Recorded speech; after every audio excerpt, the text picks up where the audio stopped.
deck kit.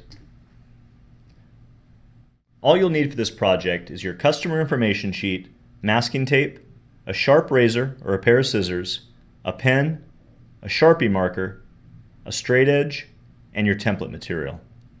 The customer information sheet, Sharpie marker, and clear template material will come included with your templating kit.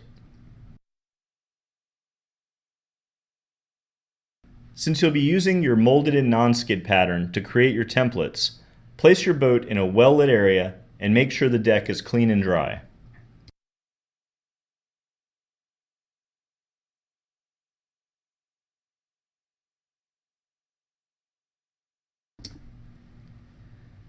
Begin by unrolling the template material and placing it over the area to be templated to make the best use of the material. In this case, the sheet doesn't quite cover the entire area I want to template, so after I trim the material so it lays flat on the deck and tape it in place, I'll use a strip of excess material and simply tape it onto the sheet that's already in place.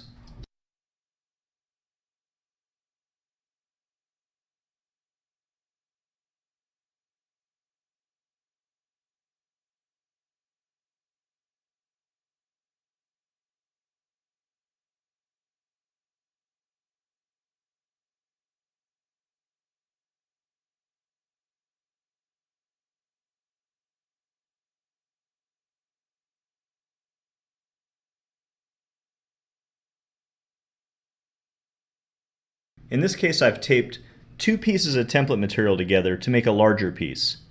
It's helpful to draw a few straight lines across where the separate pieces meet. This way, if the two pieces become separated, they can accurately be reconnected. Now that my template material has been trimmed so that it lies flat on the deck and has been taped securely in place so that it can't move, I'm ready to write all of the basic information directly onto the templates to help assist the SeaDeck CAD designers in creating my custom SeaDeck kit.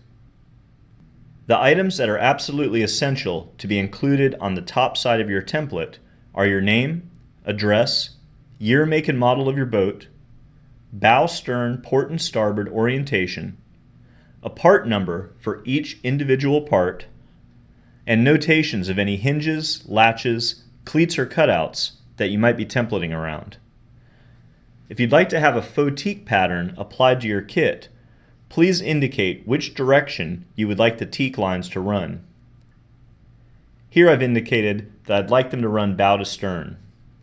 If you have chosen a color combination, you can include that information on the template as well.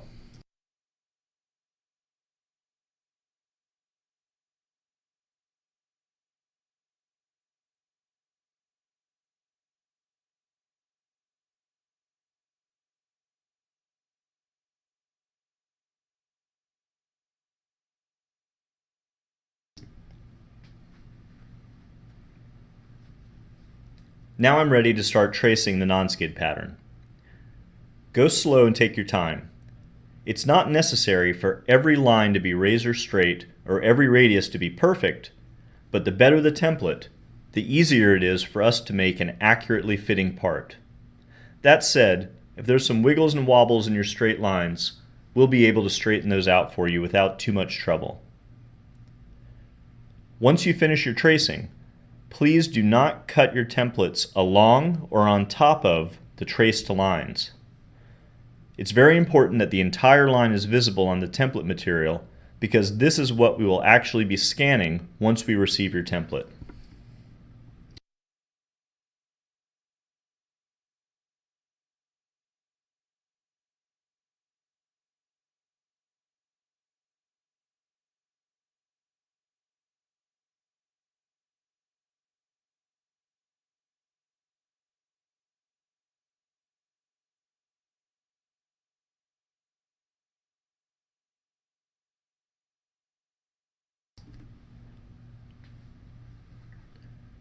To keep this video from becoming too long, I'm going to skip ahead through the tracing process.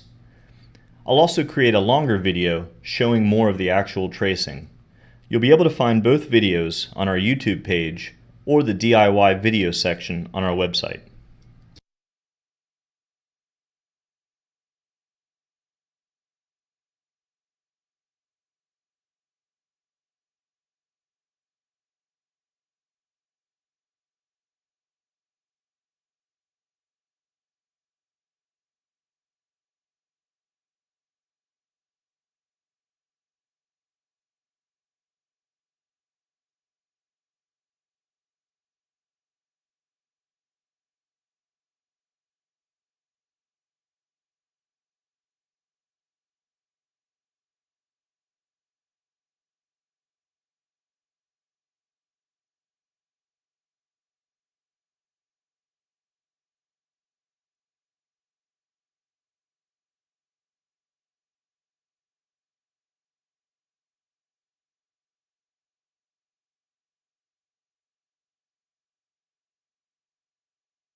when it's necessary to use two separate pieces of template material for two adjacent parts, as the one shown here, please use a straight edge to make a line crossing from one part to the other.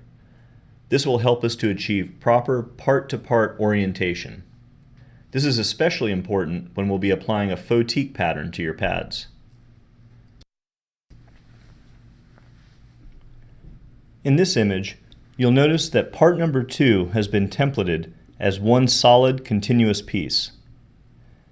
It'll be helpful to understand that your CDEC kit will be made from original sheet sizes of about 40 inches wide by 80 inches long, with the grain or texture running lengthwise. Part number 2 is considerably wider than 40 inches. That means the part will have to be broken up into either 2 or 3 individual pieces by our CAD designers. In this case,